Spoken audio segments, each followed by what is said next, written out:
Hey, everybody, welcome to today's show. My name's Jonathan. To my left, your right, John Beese, owner of Masters. What's up, John Beese? How you doing, Jonathan?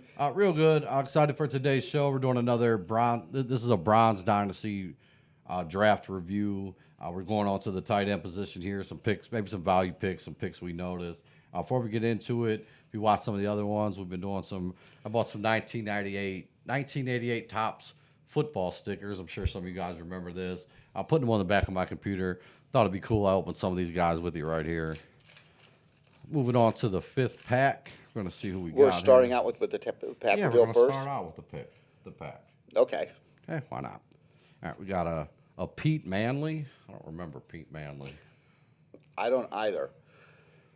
58 catches for 720 yards. He was a punt return for the Lions. 86 catches in his career. Yeah, Okay. Gerald Carter, wide receiver, Bucks. Wasn't a big fan. I'll be honest. Neil Anderson. I think we have a Neil Anderson. Another Walter Stanley. Another Henry Ellard. So not the greatest reveal here. They've been waiting 30 years to be open, though. We got some more. We'll be doing those later. Go jump into today's show, though. We're doing tight ends. In this dynasty draft, any tight end picks that stuck out to you, John? The thing that stuck. It's not. Obviously it was the same three tight ends. Kelsey, Kittle, and Waller were the first three off the board as expected, but it was reversed in this draft. Kittle came first, and then Waller. They're pretty close together, 3 picks apart. In the last draft, they were 4 picks apart, about the same spot. So if you want one of the big tight ends, you're gonna have to get them, and if you want to be sure to get them, you're gonna have to take them in the second round. But they're not getting out of the third for sure. Yeah. No, I agree. And I think that's going to be consistent all year in these dynasty drafts. I'm just going to go, and I'm going to double down. We did a sleeper show the other day. You guys check that out. It was for the 10 dynasty draft. We were looking at some sleepers. The doc was talking about Irv Smith. And, looking at this draft too, he was drafted, at 10.6. And I just think there's a ton of value there, I think, in every dynasty draft. And that he's about where he went in the other one too. And just looking, Kyle Rudolph has been shipped out. He's going to slide in. This is third year. I think this is the year, predominantly it takes tight ends a couple years to get going. I think this is the year we finally see Irv Smith crack into the top 12 at tight end. I think he's going to continue to be a steal in drafts. The other thing is, after you got out of the first three tight ends, I always feel like it's kind of a crapshoot, and it surprises me that Robert Tanyan, he finished as number 3 or 4 tight end last year, or number 4 tight end last year, and he was the eighth. 1, 2, 3, 4, 5. He was the eighth tight end off the board, but he also taken around 6.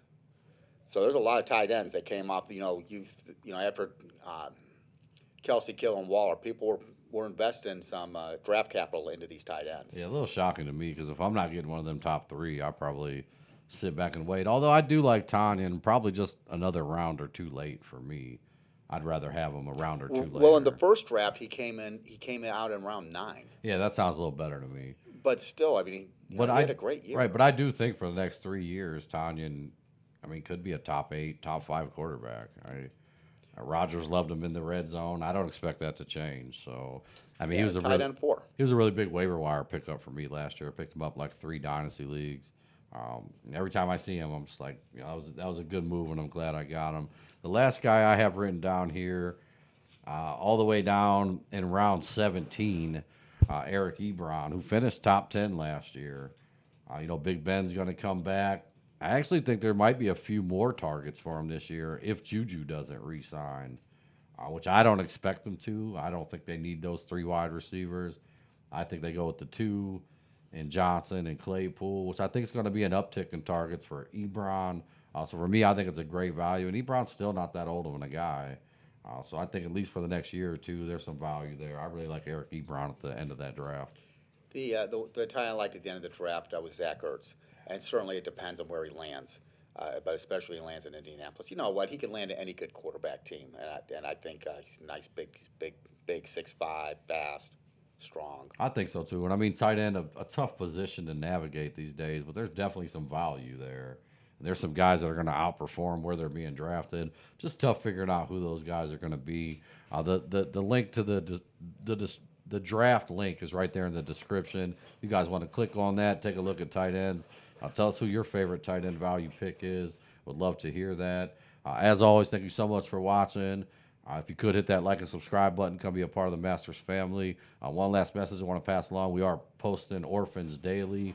It's that time of the year again. If you're looking to get into a new Dynasty League, we also have fresh Dynasty Leagues. But if you're looking to get into one at half price, the previous owner paid the deposit, so you get in at half price. And you're pretty much posting those daily, right? Daily. Yeah. Which sounds like a lot, but I mean, we have almost 8,000 individual Dynasty franchises. So, I mean, every year there's quite a few of them. And I mean, and every year I'm shocked. I mean, some of them are like super teams. Yeah. I mean, teams that you couldn't even draft. I just posted a silver that's got it's got all kinds of players on, but two of the players that got J.K. Dobbins and Clyde Edwards-Helaire, or three of them, Miles Sanders, are all on the same team. Yeah, so I just posted it. Check that out. You could buy that today and be in an age Dynasty making trades tonight.